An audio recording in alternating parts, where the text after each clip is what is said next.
السلام عليكم ورحمة الله وبركاته. إن الحمد لله نحمده ونستعينه ونستغفره ونعوذ بالله من شرور أنفسنا ومن سيئات أعمالنا. من يهده الله فلا مضل له ومن يضلل فلا هادي له، وأشهد أن لا إله إلا الله وحده لا شريك له، وأشهد أن سيدنا ومولانا محمدا عبده ورسوله صلى الله تعالى عليه وعلى آله وأصحابه أجمعين. أما بعد، فأعوذ بالله من الشيطان الرجيم. بسم الله الرحمن الرحيم. إنا أعطيناك الكوثر فصل لربك وانحر إن شانئك هو الأبتر. আল্লাহ সুবহানাহু ওয়া তাআলার লাখ কোটি শুকরিয়া যে মহান আল্লাহ তাআলা আমাদেরকে হীরার বাণী টিভি চ্যানেল কর্তৃক আয়োজিত আজকের এই দ্বীনি মাহফিলে যোগদান করার তৌফিক দান করেছেন। জন্য বলি আলহামদুলিল্লাহ। সালাত এবং সালাম প্রিয় নবী মুহাম্মদুর রাসূলুল্লাহ সাল্লাল্লাহু আলাইহি ওয়াসাল্লামের উপর, যিনি দো জাহানের মানুষের কল্যাণ, মানুষের রহমত ও মানুষের করুণার একমাত্র মাধ্যম। আমরা শুরুতেই একটু দুঃখ প্রকাশ করি যে আমরা কোনো অসুবিধার কারণে আমাদের এই ভিডিওটি আপনাদের কাছে শেয়ার পৌঁছাতে অনেক কিছু দেরি হয়ে গেছে, পরিস্থিতির কারণে হোক।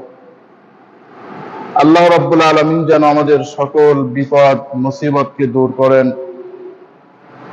তিনি যাতে দ্বীনের কাজ আমাদের সুন্দর করে করার তৌফিক দান করেন, যাতে আল্লাহ তাআলা আমাদের সকল সমস্যার সমাধান তিনি দান করেন।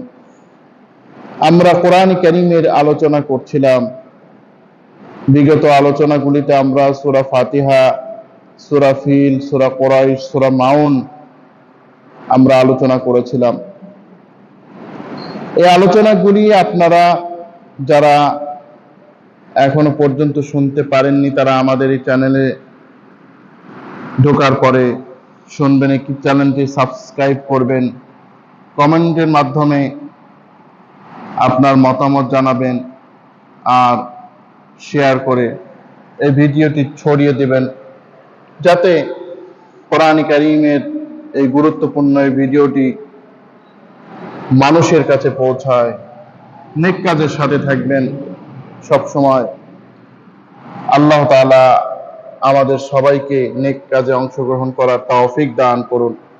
আজকে আমরা যে সূরাটি নিয়ে আলোচনা করতে চাই, সেই সূরাটির নাম হচ্ছে সূরা আল কাউসার। কোরআন কারীমের সবচেয়ে ছোট সূরা সূরা আল কাউসার। কোরআন কারীমের 108 নম্বর সূরা এই কাউসার। প্রথম আয়াতের শেষ শব্দ ইন্না আতাইনাকাল কাউসার, এই কাউসার শব্দটি নিয়েই সূরাটির নামকরণ করা হয়েছে সূরা আল কাউসার। সূরার নাম কিন্তু কোনো মানুষ দেয়নি। এই সূরার নাম কিন্তু আল্লাহ তাআলা তার রাসূলের মাধ্যমে এই সূরার নাম দিয়েছেন। সুতরাং এই সূরার নাম এমন না যে কোনো মানুষ দিয়েছে। সুতরাং আমরা এই সূরার নামগুলিও মুখস্থ করে নেব। আমাদের সমাজে অনেকেই আমরা সূরার নাম জানি না। একজনকে জিজ্ঞাসা করা হলো, ভাই যে সূরা ফাতিহা পারো? বলে না, সূরা ফাতিহা তো পারিনি, অত বড় সূরা। আলহামদু সূরা পারো? এইটি যে সূরা ফাতিহা তা তো জানতাম না। সুতরাং এই সূরার নামগুলি আমাদের মুখস্থ করতে হবে। কত কিছু আমরা মুখস্থ করলাম, অথচ এই সূরার নাম মুখস্থ করব না, এটা হতে পারে না।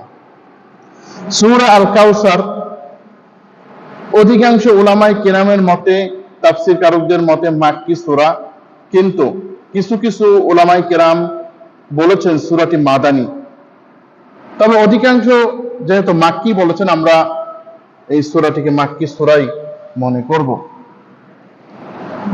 মক্কায় অবতীর্ণ সূরা হচ্ছে রাসূলুল্লাহ সাল্লাল্লাহু আলাইহি ওয়াসাল্লামের মাক্কি জিন্দেগিতে, অর্থাৎ নবুয়ত পাওয়ার 13 বছর, প্রথম 13 বছরে মক্কার জীবনে যে সূরাগুলি নাজিল হয়েছে ওটা হচ্ছে মাক্কি সূরা। আর মদিনার জিন্দেগিতে 10 বছর যে সূরা নাজিল হয়েছে ওটাকে বলা হয় মাদানী সূরা। ওইটা মদিনায় যদি বদরেও যায় আল্লাহর নবী, উহুদেও যায়, আবার যদি মক্কা বিজয়ের জন্য মক্কাও আসে, তারপরে ওটি মাদানী সূরা। আর মক্কি সূরা যেগুলো আল্লাহর নবীর হিজরতের আগে যে সূরাগুলি নাজিল হয়েছে। তো আমরা শুরু করে দিই। আল্লাহ পাক বলছেন, ইন্না আতাইনাকাল কাউসার, হে নবী নিশ্চয়ই আমি আপনাকে কাউসার দান করেছি। ফাসাল্লি লিরাব্বিকা ওয়ানহার, অতঃপর আপনি আপনার রবের উদ্দেশ্যে নামাজ আদায় করুন এবং কোরবানি করুন।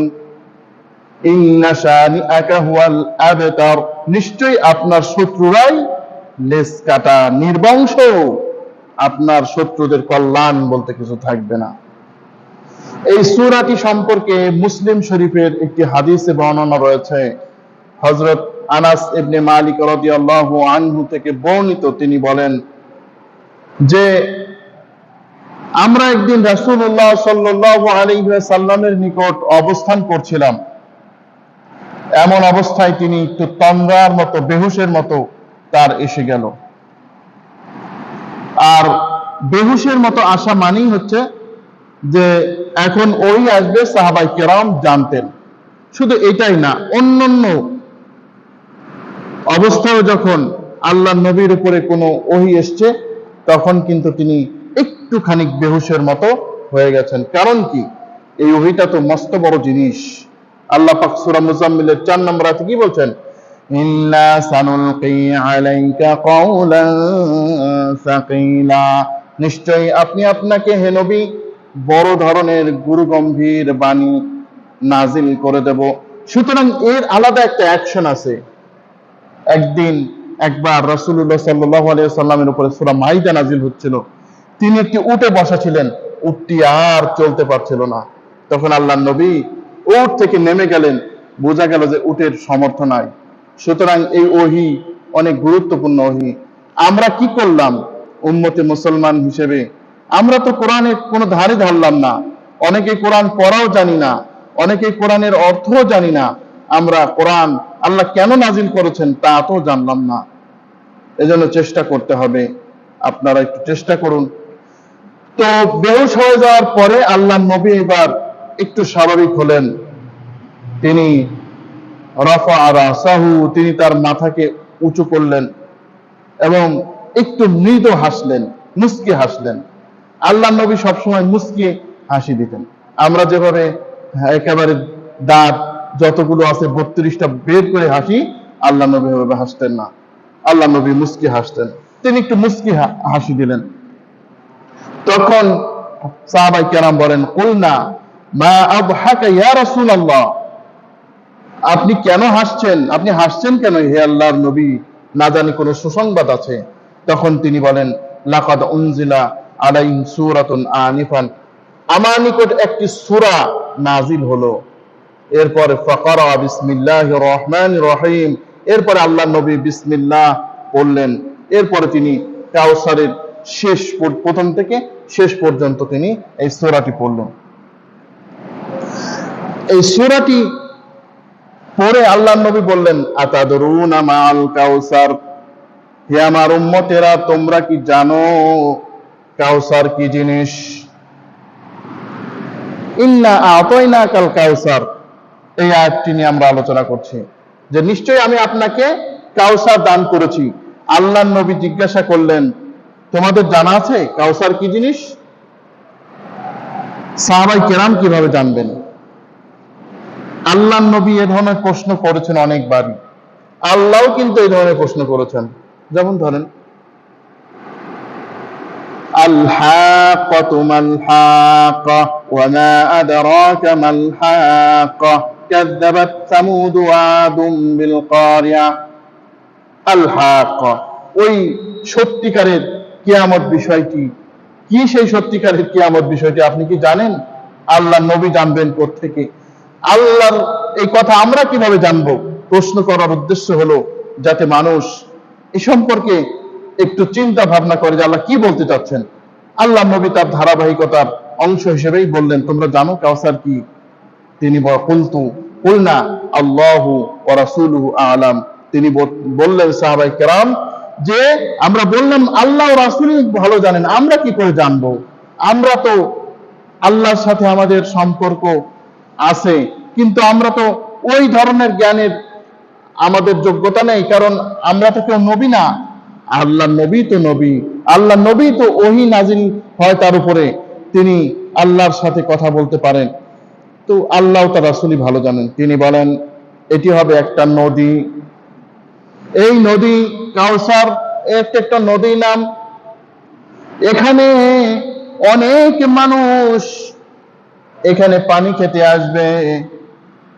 আল্লাহ রাসূল বলেন এখানে এত পরিমাণ পানি খাওয়ার পাত্র আছে, আমাদের ভাষায় গ্লাস বলি, জগ, এই মগ বলি, ছোট ছোট ফ্রিজ বলি, যাই ঠিক কাপ বলি না কেন, ওইখানে রয়েছে এত পরিমাণ। আকাশের যে নক্ষত্ররাজি ওই পরিমাণ আল্লাহর কাছে এই হাউজে কাউসারের ওই নদীতে পান করার ব্যবস্থা আছে। সুবহানাল্লাহ। কারণ কিয়ামতের দিন যারা পান করতে যাবে তারা তো বিশাল অঙ্কের হবে মানুষ। আমাদের নবীর উম্মতি তো কত দেখেন না, আরো অন্যান্য নবীর উম্মত তো আছে। সুতরাং এরা যখন যাবে তখন এদের সিরিয়াল দেওয়া লাগবে না, লাইন লাগানো লাগবে না, তারপরে আপনার আবেদন করতে হবে না। আবেদন এই দুনিয়ায় করতে হবে, আখেরাতে কোনো আবেদন করতে হবে না। আখেরাতে শুধু যাবে আর খাবে। সুবহানাল্লাহ, কত বড় নিয়ামতের কথা যে কাউসারে আপনি যাবেন, আপনার কোনো ভোটার আইডি কার্ড লাগবে না, এনআইডি কার্ড লাগবে না, কিচ্ছু লাগবে না, শুধু যাবেন আর খাবেন। কিন্তু ওই পাওয়ার জন্য কিছু কাজ আছে, একটু পরে আমি বলছি। আল্লাহর নবী সাল্লাল্লাহু আলাইহি ওয়াসাল্লাম বলেন আমার উম্মতেরা যখন পানি পান করতে যাবে আমি সেখানে বসে থাকব, আমি কাউসারের নিকটে বসে থাকব, কিন্তু কিছু কিছু লোককে ওইখান থেকে সরিয়ে দেওয়া হবে। আল্লাহ নবী সাল্লাল্লাহু আলাইহি ওয়াসাল্লাম বলবেন কেন এদের ভাগিয়ে দাও? এরা তো আমার উম্মত। কারণ প্রত্যেক নবী তার উম্মতকে দেখে চিনবেন, গুনাহগারও চিনবেন, নেককারও চিনবেন। আমার উম্মতকে তোমরা কেন তাড়িয়ে দিচ্ছ? এরা একটু পানি টানি পান করতে এসছে, অসুবিধা কি? তখন আল্লাহ নবীকে বলা হবে, আল্লাহ নবীকে আল্লাহ বলবেন অথবা ফেরেশতারা বলবেন ইন্নাকা লা তাদরি, আপনি জানেন না, আহদাসু বাদাক, আপনার পরে এরা আপনার উম্মত কি বিদআত রচনা করেছে, নতুন নতুন কাজ আবিষ্কার করেছে, নতুন নতুন ইবাদত আবিষ্কার করেছে, আপনি জানেন না হে নবী, এই জন্যই আপনি কথা বলছেন। তখন আল্লাহ নবী কি বলবেন? সুহকান সুহকান লিমান বাদদালা বাদি, দূর হয়ে যাও আমার উম্মত নামের কলঙ্ক, যারা আমার দ্বীনকে পরিবর্তন করেছে, দূর হয়ে যাও। আল্লাহ নবী যদি কাউসারের ওইখান থেকে দূর করে দেয়, আপনার বাঁচার উপায় আছে? আমার বাঁচার উপায় আছে? আজকে আমাদের একটু সচেতন হতে হবে। বিদআত নিয়ে আরো একটু আলোচনা ইনশাআল্লাহ আমরা করবো একটু পরে। আরেকটি হাদিসে আল্লাহ নবী সাল্লাল্লাহু আলাইহি ওয়াসাল্লাম বলেন হে আনসারীরা, তোমরা সবর ইখতিয়ার করো। কারণ কি? আল্লাহ নবীকে জানানো হয়েছিল যে আনসারীদের সাথে দুর্ব্যবহার করা হবে, তাই করা হয়েছিল। তারা দ্বীনের এত বড় সাহায্য করছিলেন, তারা করেছেন, আল্লাহ নবী এত প্রশংসা করলেন তাদের, তারপরেও দেখা গেল যে শাসকরা আনসারীদের দু চোখে দেখত, অর্থাৎ তাদেরকে ভালো করে দেখতে পারতো না। এমন সবরও আনসারীদের করতে হয়েছে। তিনি বললেন, হে আনসারী ভাইরা, হে আনসারীরা, তোমরা কি করো? তোমরা ধৈর্য ধারণ করো ওই পর্যন্ত যখন তোমরা আমার সাথে হাউজে কাউসারের দেখা হবে, ওই অবস্থায় তোমরা ধৈর্য ধারণ করো। অর্থাৎ হে আনসারীরা, তোমরা যে ধৈর্য ধারণ করছো, দিনই কাজ করছো, অবশ্যই তোমাদেরকে হাউজে কাউসারের নিকট পৌঁছে দেওয়া হবে, আর আমি তোমাদেরকে পানি পান করাবো। সুবহানাল্লাহ, সুবহানাল্লাহ। এত বড় নিয়ামতের কথা, এত বড় গুরুত্বপূর্ণ কথা আজকে আমরা কি করছি? এই কাউসারের পানি পান করতে হলে কিন্তু আরেকটা জিনিস থেকে, প্রধান একটি জিনিস থেকে বিরত থাকতে হবে। তার আগে আমরা বলি যে কি জিনিস থেকে বিরত থাকতে হবে। যে জিনিস থেকে বিরত থাকতে হবে, যে কাজটি থেকে বিরত থাকতে হবে, সেটা হচ্ছে বিদআত থেকে, নতুন আবিষ্কৃত পন্থা থেকে আমাদেরকে বিরত থাকতে হবে। আল্লাহ নবী জিকির কিভাবে করেছেন? আল্লাহ নবী কি আমাদেরকে এই জিকিরের পদ্ধতি বলে দিয়েছেন না দেন নাই? দিয়েছেন। এখন আমি আপনি ওই কোথাকার কার তরিকা অনুযায়ী জিকির করব, এমন এমন জিকির করব যে আল্লাহ নবী জীবনে করলেনই না, সাহাবাই কেরাম করলেন না, আর আমি জিকির করতে করতে আল্লাহর একেবারে ওলি হয়ে গেলাম। আমি জিকির করতে করতে একেবারে লাভ দিয়ে সামিয়ানা উঠে গেলাম। এর নাম কি জিকির? এর নাম জিকির না। আপনাকে কোন জিনিস যদি করতে হয়, আল্লাহ নবীর পদ্ধতি অনুযায়ী আমাদেরকে করতে হবে। আল্লাহ নবী ফরজ নামাজের পরে কি করেছেন, এটা কি আল্লাহ নবীর কাছ থেকে নিতে হবে, নাকি ওই আমাদের বুজুর্গদের কাছ থেকে নিতে হবে?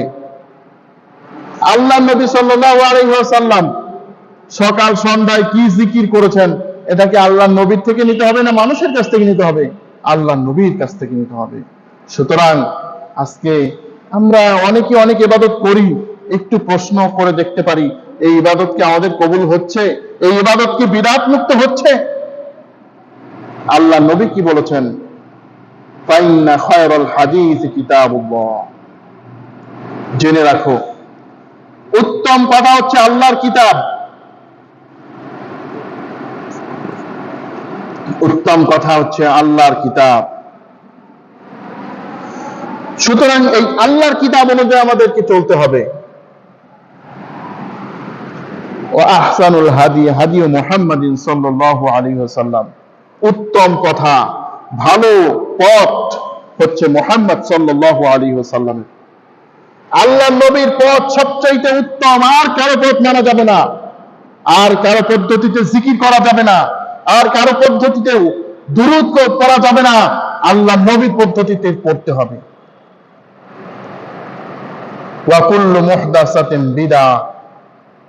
সকল যেই সমস্ত নতুন নতুন আবিষ্কৃত বিষয় রয়েছে, ওইগুলি হচ্ছে বিদআত, নতুন আবিষ্কার।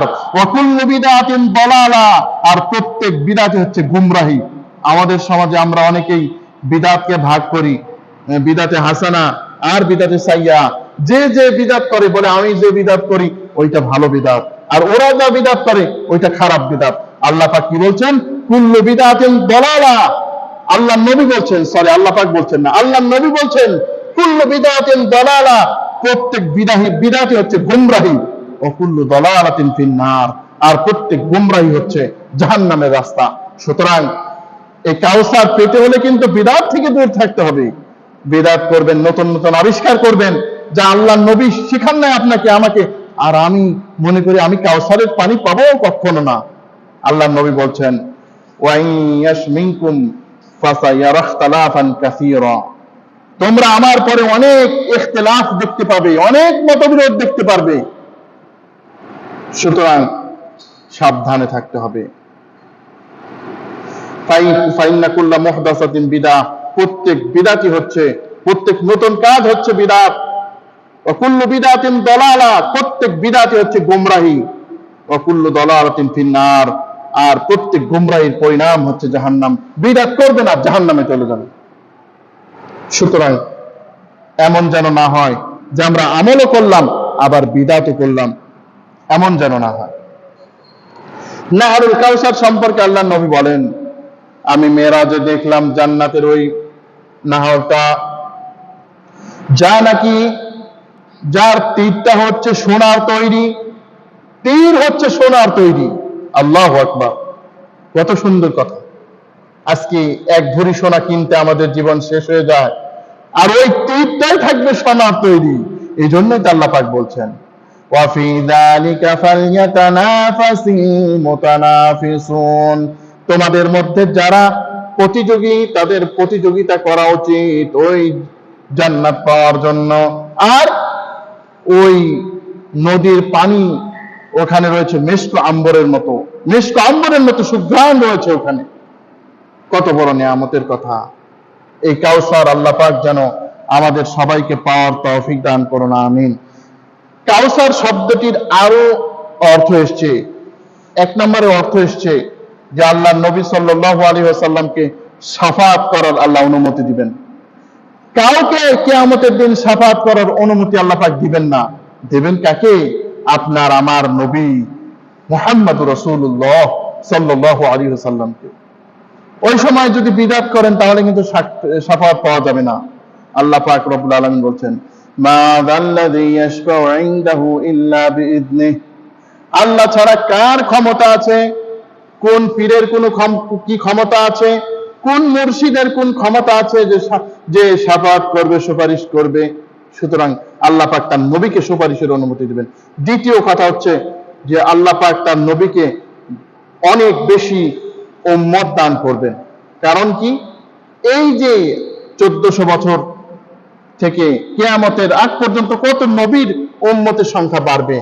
আল্লাহ নবী এই উম্মতকে নিয়ে গর্ব তিনি করবেন, হাদিসে রয়েছে। সুতরাং এই যে উম্মত, আল্লাহ পাকের মেহেরবানি, আল্লাহর নবীর অনেক বেশি উম্মত আল্লাহ পাক কিন্তু দান করবেন।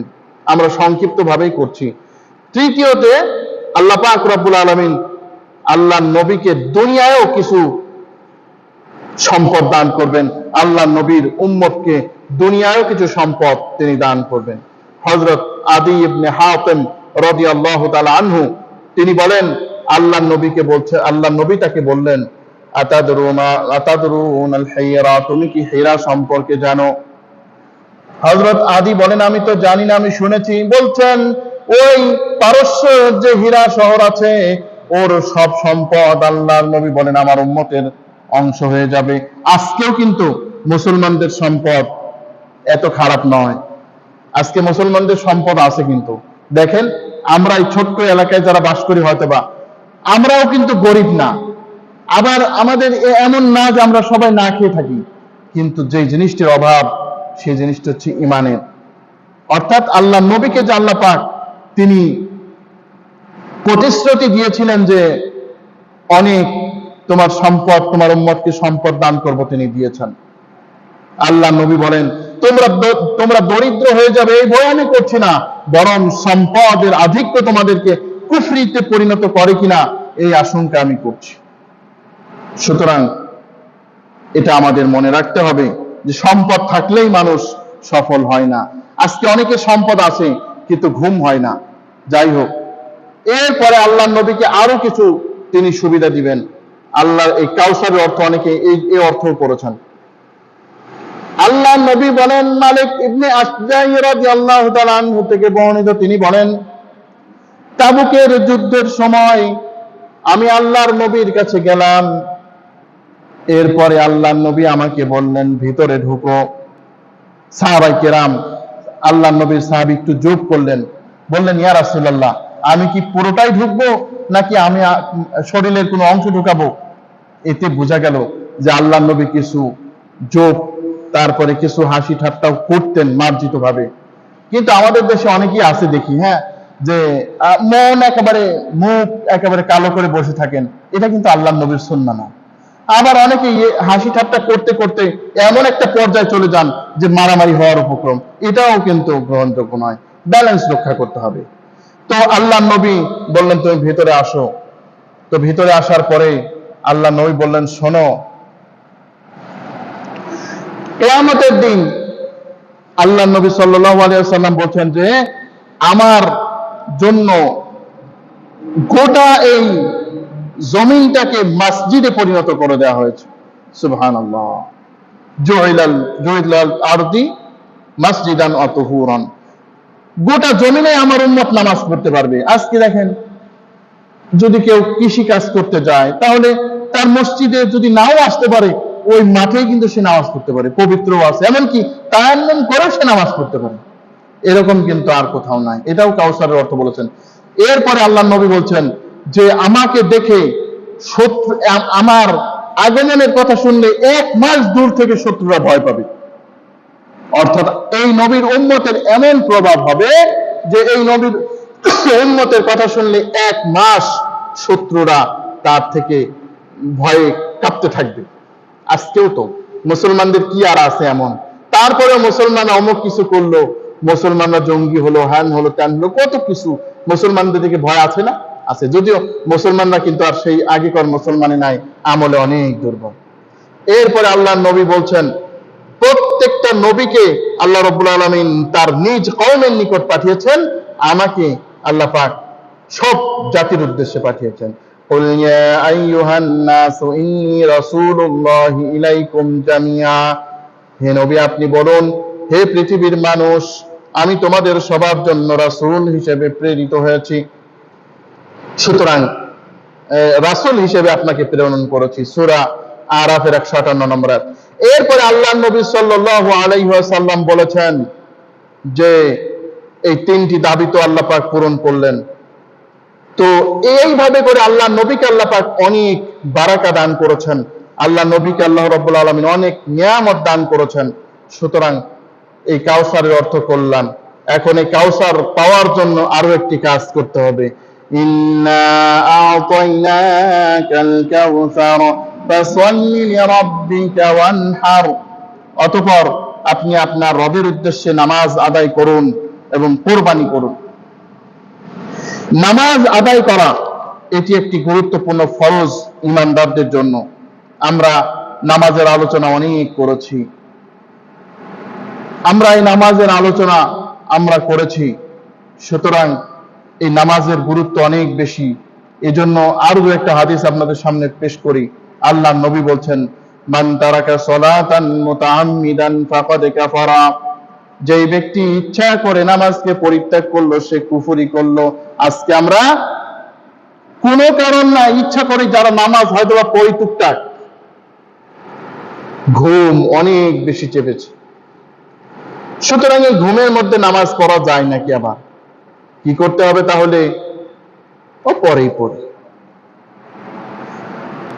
জোহরের সময় খাওয়া দাওয়ার পরে বা কাজকর্ম করে আসি, একটু পরেই পড়ি, ঘুম লাগছে আরাম করে নি। আসরের সময় আমার ঘুম ভাঙে না, আমার ঘুম আর কবে ভাঙবে? আল্লাহ নবীর হাদিস মতে আমি তো মুসলমান নাই, কারণ আমি নামাজ আদায় করছি না। মান তারাকা সালাতান মুতাআম্মিদান ফাকাদ কাফারা, যেই ব্যক্তি ইচ্ছা করে সালাত পরিত্যাগ করলো সে কুফরি করলো। ইমামগণ বলছেন, অধিকাংশ ইমাম বলেছেন যে কুফরি ডাইরেক্ট কাফেরই হয়ে যাবে। কেবলমাত্র ইমাম আবু হানিফা রাহমাতুল্লাহ আলাইহি বলছেন কাফের তো হবে না, তবে ওর ঈমান থাকা না থাকা সমান হবে। আজকে আমরা নামাজ ইচ্ছা করে ছাড়ছি। আরো ইরশাদ করছেন বাইনাল আবদে ওয়া বাইনাল কুফরি ওয়া শিরকি ওয়াল কুফরি তারকুস সালাহ, আল্লাহর বান্দা ঈমানদার এবং শিরক এবং কুফরের মধ্যে পার্থক্যই হচ্ছে নামাজ। নামাজ যদি কেউ না পড়ে তার মুশরিক হওয়ার সম্ভাবনা রয়েছে, নামাজ যদি না পড়ে তার কুফরির সম্ভাবনা বেশি। আল্লাহ নবী এটাই প্রমাণ করতে চান। অন্য একটি হাদিসে আছে আস-সালাতু ইমাদুদ্দিন, নামাজ হচ্ছে দ্বীনের একটা খুঁটি। যেই ব্যক্তি নামাজ আদায় করলো সে যেন, নামাজ কায়েম করলো সে যেন খুঁটি, আল্লাহ নবীর বলছেন যে এই দ্বীনের এই খুঁটি সে বজায় রাখলো। আর যে ব্যক্তি নামাজ না পড়ে সে আল্লাহর এই দ্বীনের স্তম্ভ ভেঙে ফেলবে। সুতরাং আমরা নামাজ আদায় করব, আমরা নামাজ আদায় করব। আর বেশি একটা সময় নেই আমাদের জীবনে। সুতরাং আল্লাহ নবীর এই হাউজে কাউসার যদি আমাদের পেতে হয় তাহলে আমরা সালাত আদায় করব। সালাত আদায় করব খেয়াল খুশি মতো নয়, রাসূলুল্লাহ সাল্লাল্লাহু আলাইহি ওয়াসাল্লাম যেইভাবে সালাত আদায় আমাদের করতে বলেছেন ওইভাবে আমরা সালাত আদায় করব। আরেকটি বিষয় হচ্ছে যে রবের উদ্দেশ্যেই সালাত আদায় করতে হবে। যে কোনো কাজ করতে হবে আল্লাহর উদ্দেশ্যে, কোন মানুষকে দেখানোর জন্য কোনো কাজ করা যাবে না। আল্লাহ রাব্বুল আলামিন বলছেন যে وَمَاذَا عَلَيْهِمْ لَوْ آمَنُوا بِاللَّهِ وَالْيَوْمِ الْآخِرِ وَأَنفَقُوا مِمَّا رَزَقَهُمُ اللَّهُ وَكَانَ اللَّهُ بِهِمْ عَلِيمًا। তাদের এমন কি অপরাধ হতো, এমন কি ক্ষতি হতো যে তারা আল্লাহর সন্তুষ্টির জন্য কাজ করত, ব্যয় করত, তারা আল্লাহর প্রতি ঈমান আনতো, আখিরাতের উপর ঈমান আনতো, আল্লাহর খুশির জন্য তারা ব্যয় করত। কি এমন ক্ষতি হতো তাদের?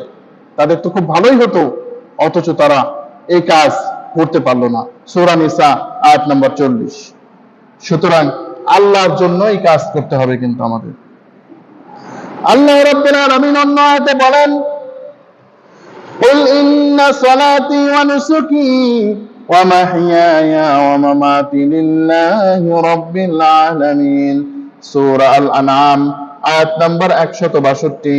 আল্লাহ রাব্বুল আলামিন বলেন, হে নবী আপনি বলুন, নিশ্চয়ই আমার নামাজ, আমার কুরবানি, আমার জীবন, আমার মৃত্যু সব একমাত্র আল্লাহর জন্য।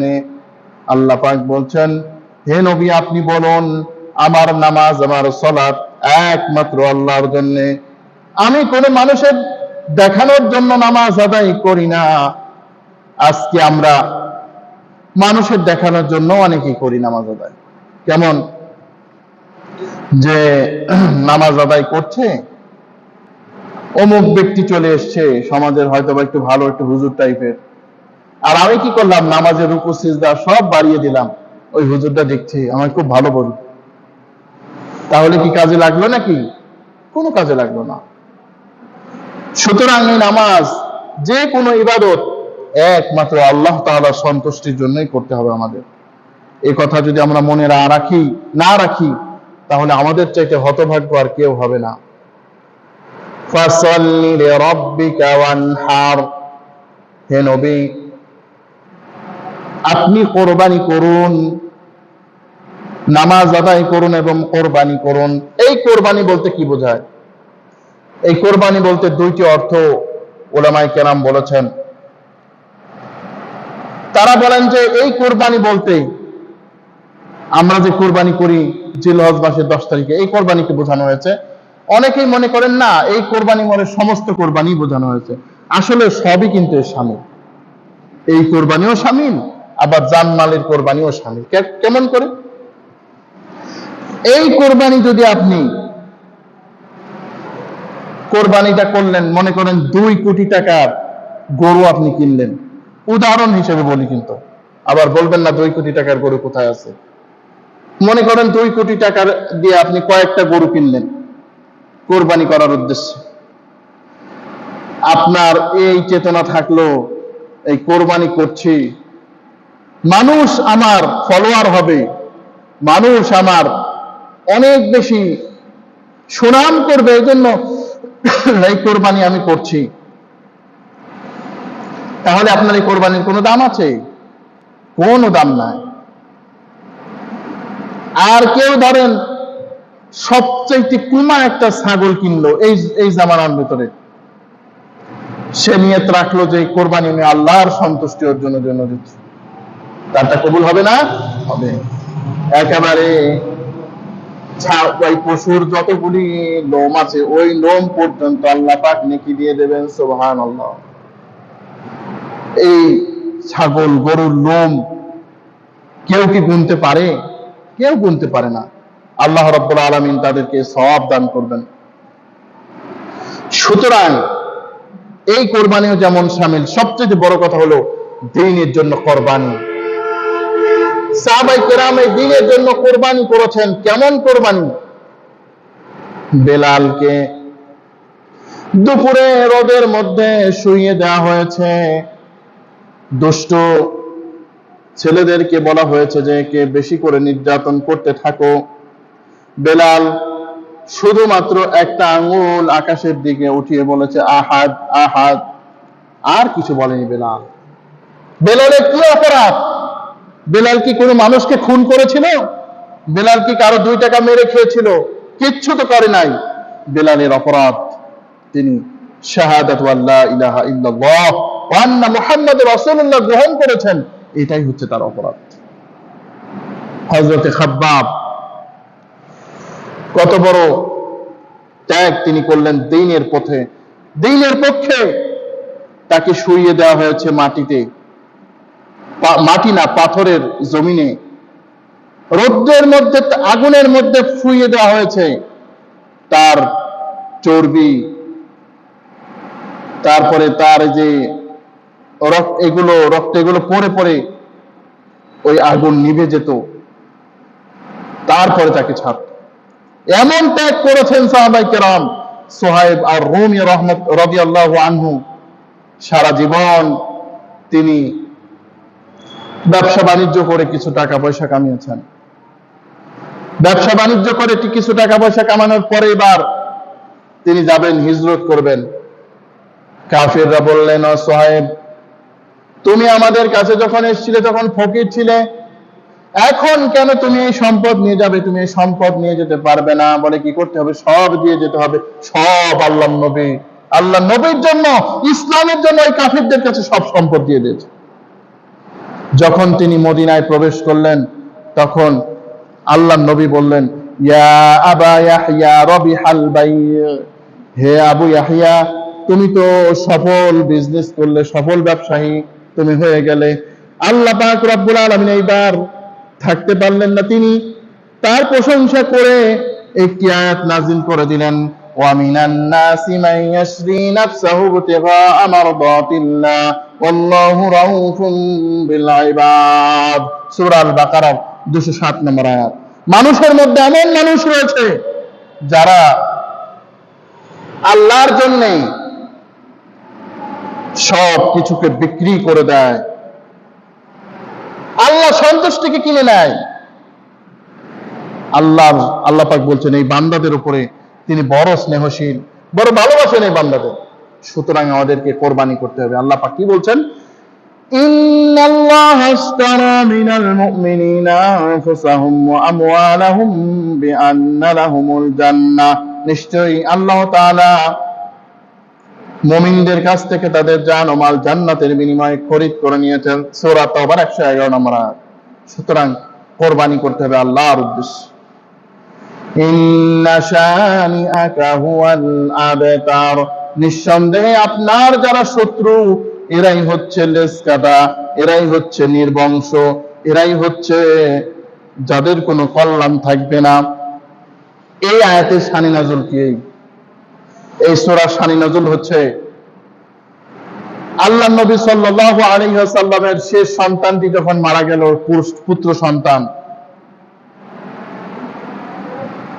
এই সন্তান মারা যাওয়ার পরে আল্লাহ নবী মানবীয় কারণে একটু মন খারাপ, একটু হয়তোবা তিনি কান্নাকাটি করছেন। আম্মা জান খাদিজাতুল কুবরা রাদিয়াল্লাহু আনহা তিনিও মন খারাপ। এখন আবু লাহাবের স্ত্রী উম্মে জামিল, সে বলছে, কি ব্যাপার রে, ওরা কান্নাকাটি করে কেন? সেও কি দিয়ে দেখে, তার বাড়ি আবার আল্লাহ নবীর বাড়ির একেবারে নিকটে ছিল। দেখে যে আল্লাহ নবীর শেষ পুত্র সন্তানটিও মারা গেছে। তখন আবু লাহাবের স্ত্রী উম্মে জামিলের তো ঘুম নাই, সারা রাত কখন এটি মানুষের কাছে প্রচার করবে। এরপরে সকাল না হতে হতেই সবার বাড়ি যে খবর পৌঁছেছে, জানো, মুহাম্মাদের দিন এমনি শেষ হয়ে যাবে, মুহাম্মাদের সব পুত্র সন্তানগুলো নষ্ট হয়ে গেল, শেষ হয়ে গেল, মারা গেল। কারণ আরবদের নিকট এইটা তাদের নিকট স্পষ্ট ছিল যে সন্তানগুলি যদি মারা যায় তাহলে তো তার আর বংশের কিছু থাকলো না, সুতরাং মুহাম্মদ নির্বংশ। নাউজুবিল্লাহ। আল্লাহ রাব্বুল আলামিন সাথে সাথে তিনি আয়াত নাযিল করলেন, ইন্না আতাইনাকাল কাউসার, হে নবী আপনাকে অবশ্যই আমি কাউসার দান করেছি। ফাসাল্লি লিরাব্বিকা ওয়ানহার, অতঃপর আমি আপনাকে ফাসাল্লি লিরাব্বিকা, আপনি আপনার রবের উদ্দেশ্যে নামাজ আদায় করুন এবং কোরবানি করুন। ইন্না শানিআকা হুয়াল আবতার, নিশ্চয়ই আপনার শত্রু যারা তারাই লেজকাটা, নির্বংশ। আজকে দেখেন তো আল্লাহর নবী সাল্লাল্লাহু আলাইহি ওয়াসাল্লামের যারা শত্রু, ওদের নাম নেওয়ার কেউ আছে? আছে। আবু জাহেলের নামও আমরা নেই, কিন্তু ভালোবাসার সাথে না ঘৃণার সাথে? ঘৃণার সাথে। আবু লাহাবের নাম নেয় ঘৃণার সাথে, উতবার নাম নেয় ঘৃণার সাথে, সাইবার নাম নেয় ঘৃণার সাথে, তারপরে আপনার ওয়ালিদ বিন মুগিরার নাম নেয় ঘৃণার সাথে, আস ইবনে ওয়াইল তার নাম নেয় ঘৃণার সাথে। কিন্তু আমার নবীর নাম কিভাবে নিচ্ছেন? আল্লাহু আকবার।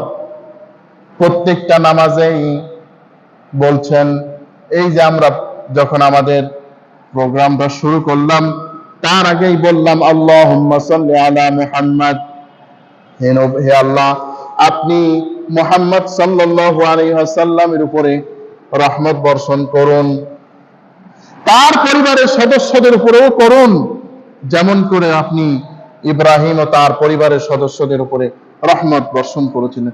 এই যে কথা বলি, আল্লাহ নবী ছাড়া আর কোন ব্যক্তি এমন আছে যার জন্য মানুষ এত দোয়া করে? আছে? কেউ নাই। কিন্তু আল্লাহ নবীর এত ভালোবাসা আমাদের অন্তরে আল্লাহ রাব্বুল আলামিন দিয়েছেন। আল্লাহু আকবার। আল্লাহ পাক কি বলছেন? ওয়া রাফা'না লাকা যিকরাক, হে নবী আপনার স্মরণকে আমি সুউচ্চ করে দিয়েছি। তাই তো আমরা অনেকেই বলি যে আল্লাহ নবীর শান কত, এটি একমাত্র আল্লাহই জানে। আসলেও কত আল্লাহ নবীর শান আর কেউ আমাদের পক্ষে জানা সম্ভব। সূরা আল কাউসার আলোচনা করলাম। এই সূরা আল কাউসার থেকে আমরা শিখলাম কি? আসলে একটু জানার চেষ্টা করি। 1 নম্বরে শিখলাম কাউসার হচ্ছে একটি ঝর্ণা ধারার নাম। 2 নম্বরে শিখলাম যে প্রত্যেকটা নবী এই কাউসার থেকে পানি পান করাবেন। বিশেষ করে আমার নবীকে আল্লাহ পাক সবচেয়ে উত্তম কাউসারের যে অংশটা আছে ওইটা দিবেন। 3 নম্বরে এর মানে আমরা এটাও জানলাম যে আল্লাহ নবীকে আল্লাহ রাব্বুল আলামিন দুনিয়ার যাবতীয় উপকরণ তার উম্মতকে আল্লাহ পাক দিয়েছেন, আরো দেবেন। 4 নম্বরে আমরা জানলাম যে আল্লাহ তাআলা তার নবীকে শাফাআতের অনুমতি প্রদান করেছেন। 5 নম্বরে আমরা এটাও জানলাম এই কাউসার পানি পান করতে হলে বিদআত থেকে দূরে থাকতে হবে, নতুন নতুন কাজ থেকে আমাদের দূরে থাকতে হবে। 6 নম্বরে আমরা জানলাম যে কাউসার পেতে হলে আমাদের নামাজও পড়তে হবে। 7 নম্বরে শুধু নামাজ পড়লে হবে না, রবের উদ্দেশ্যে আমাদের নামাজ পড়তে হবে। 8 নম্বরে যেমন আমাদেরকে ওই কোরবানি জিলহজ মাসের 10 তারিখে করতে হবে, তেমনি আমাদের এই কোরবানি কিন্তু সকল ক্ষেত্রেই নিজেদের জান ও মালকে কোরবান করে দিতে হবে। 9 নম্বর যে আল্লাহ নবীর যারা শত্রু হবে তারাই হবে লেজকাটা নির্বংশ, তাদের কোনো অস্তিত্ব থাকবে না। অনুরূপভাবে যারা আল্লাহ দ্বীনের বিরোধিতা করবে ওরাও একেবারে লেজকাটা হয়ে যাবে, নির্বংশ হয়ে যাবে, ওদের নাম মানুষ ঘৃণার সাথে নেবে। 11 নম্বর হচ্ছে যে আল্লাহ নবী সাল্লাল্লাহু আলাইহি ওয়াসাল্লামের স্মরণ আল্লাহ রাব্বুল আলামিন সুউচ্চ করবেন, অনেক বেশি মর্যাদা দান করবেন। সবচেয়ে বড় কথা যে আমাদের এই সূরাটিকে পড়তে হবে, এর তাফসীর পড়তে হবে, অর্থ পড়তে হবে, যাতে আমাদের নামাজ সুন্দর হয়, আমাদের নামাজ যাতে আরো ভালো হয়, আমরা যাতে আল্লাহর আরো বেশি মুত্তাকি বান্দা হিসেবে আমরা যাতে উঠতে পারি কিয়ামতের দিন। আমাদেরকে যেন মুনাফিক ও কাফিরদের অনুসরণে না উঠতে হয়, আমাদের যেন আল্লাহ নাফরমান অবস্থায় না উঠতে হয়। আল্লাহ তৌফিক দান করুন। সকল বলেন আমিন।